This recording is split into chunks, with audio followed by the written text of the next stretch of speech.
Jessii Vee, and in today's video, we're gonna be talking about popcorn. I don't know what these hands were for. I also have little strings hanging from my shirt, so I hope that doesn't distract you. This kind of shirt is the worst for a person like me because I fiddle with things, so I'm probably gonna pull this string completely out. So you guys probably know by now that snacks from our history, from our childhoods, sometimes have very creepy things associated with them. I know it's weird, but it's true. And I feel like popcorn is such a staple snack. Like, everyone's had popcorn before. Everyone knows what popcorn is, obviously. So this is definitely going to be a very interesting video. But before we get started, I have a very exciting announcement. A couple days ago, the Christmas mystery boxes were released onto our website. We have 500 available and we're already down to under 400, I believe. They go really, really fast. So if you would like one for Christmas, I have linked them down below. I'm just going to briefly show you what you might get in your box. We have two different designs for hats this year. They are embroidered. This one says V Team Forever with snowflakes. It has a pom-pom on top. This one says Jessii Vee with aliens, and it also has a pom-pom on top. I think my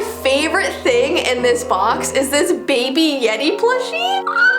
If you guys didn't know, a Yeti is a snow monster. They're usually really big and scary, but this one's just a baby one. And you guys know how much I love plushies, so everyone is gonna get this in their box. Then there's two different styles of makeup bags that you might get. This one is a mermaid one. It says "'Tis the season to sparkle." And this one is kind of ombre with stars, and it says "Merry and bright." Then my second favorite thing in these boxes are these sand-filled necklaces. These ones are still in their packaging, but each one is filled with a different color of sand. Some have shells in them, some have stones in them. They're so cool. As you can see up close, the sand like moves around. Then we have a ton of different Christmas lip glosses you can get, and there's a bunch of other small things like laptop stickers, etc. So if you would like to get your hands on one of these boxes before they sell out, the link is down below in the description. I hope you love it as much as I do. So let's talk about the scariness of popcorn. First, we're gonna start off with some very brief history. You guys know the drill by now. Now, what surprised me while I was doing research for this video is that archaeologists have found traces of popcorn in 1,000-year-old Peruvian tombs. 1,000-year-old popcorn, guys. By the mid-1800s, popcorn was beloved by families as a late-night snack in front of the fire. But mass consumption of popcorn didn't start until like the 1890s, after a Chicago entrepreneur named Charles Creters built the first popcorn popping machine. And once that was made, it was a lot easier for people to have popcorn, obviously. And by 1900, he introduced a horse-drawn popcorn wagon. Imagine walking down the street and seeing a horse pulling like popcorn behind him. That's so cool. And by the mid-1900s, popcorn became the staple snack to have at the movie theater. And then the first microwave popcorn bags came out in 1981. And today, Americans eat about 1 million pounds worth of popcorn each year. Now, I've always wondered why they chose popcorn to be like the staple movie theater snack, because it's so loud and it's so messy. Like, all you hear is crunching while you're eating the movie. And I'm not complaining. I love popcorn. I love having it at the movie theater. Actually, if you want to know my secret, I get a medium bag of popcorn for myself and I pour a whole bag of M&Ms into it. Mwah, it's perfect. Okay, so let's move on to a very creepy popcorn commercial. So back in 2007, this commercial came out and freaked people out everywhere. It was just so bizarre that people look back and all agree that it was too weird to be aired. Now, before I show you some screenshots of this commercial, I need to give you brief background information first. Now, if you go into your pantry in your kitchen right now, you'll probably find this brand of microwave popcorn. This is probably the most popular brand of microwave popcorn in the world. It was created by a man named Orville Redenbacher, and he was born on a farm in Brazil in 1907. Now, at the age of only 12, he began growing and selling his own popcorn, which actually allowed him to save money for college. In the 1940s, he was making popped corn for supermarkets, and then in 1970, he came out with his own brand of light and fluffy popcorn that we all know today. And obviously, it was named after himself, Orville Redenbacher. I hope I'm saying his name right. Now, he unfortunately died back in 1995, and obviously after that, he wasn't appearing on TV anymore, he wasn't in commercials anymore, he wasn't on talk shows, but still his legacy did live on with the popcorn that he created. Wow, Well, in 2007, for the brand's 40th anniversary, they decided to make a popcorn commercial that shocked people everywhere. They basically wanted Orville to come back to life for this commercial. So they made a CGI version of him to be the star of this commercial. Now, this was obviously meant to be a genuine commercial, to be in loving memory of him, which is great, but everyone agreed that this CGI version of him just didn't look right. And if you guys watch the commercial, I can't show it because of copyright, but the way his mouth moves, the way his eyes look, the way he's talking,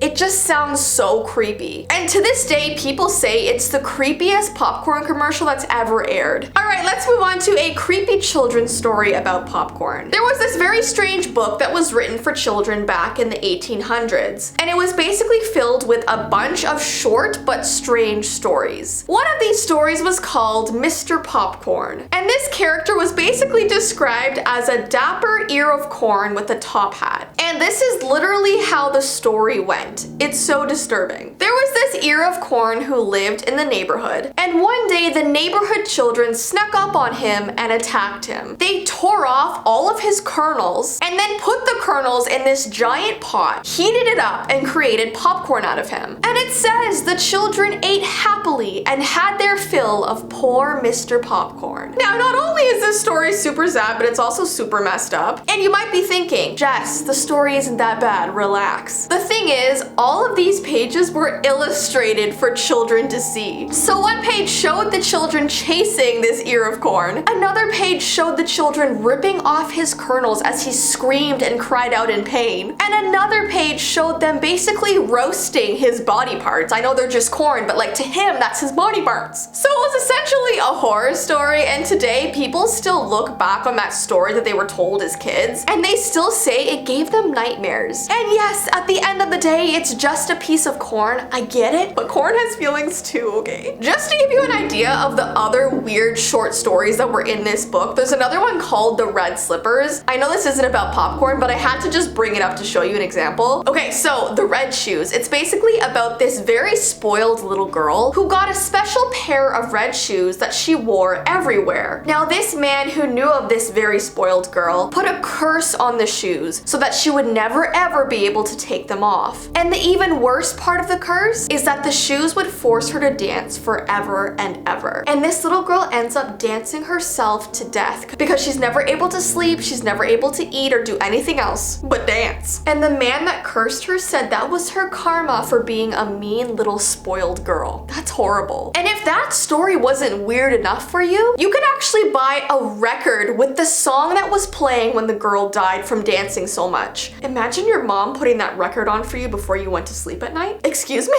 And lastly, there's a story called The Popcorn Mascot. There's a story about a guy who was walking home from his friend's house at 1 a.m. and he was passing through this small town in the neighborhood when he went by an alleyway and saw a figure in there by the side of his eye. So he stepped back to check what it was, and to his surprise, he saw this tall man in a popcorn costume. It kind of looked like a mascot you would see at like a sports game. Confused, he decided to continue his walk home, but he began to hear footsteps behind him. And when he turned around, he saw the popcorn mascot quickly following behind him. What do you want? He asked in a panic. He assumed it must have just been some crazy person out at this time of the night, but the man did not respond, so the guy decided to run home as fast as he could and locked his doors. The next day, as he was sitting eating his breakfast with the TV on, a sudden news broadcast appeared on the screen talking about how 3 people were killed the night before, and the police were currently looking for a man dressed as a bag of popcorn. And that's how the story ends. Why is it kind of like cheesy but terrifying at the same time? I never thought in my whole YouTube career that I would make a video about popcorn. Anyways, guys, I hope you enjoyed this video. Don't forget, if you would like a Christmas mystery box, I've linked it down below. But I hope you guys have an awesome rest of your day, and I will see you in my next video. Bye!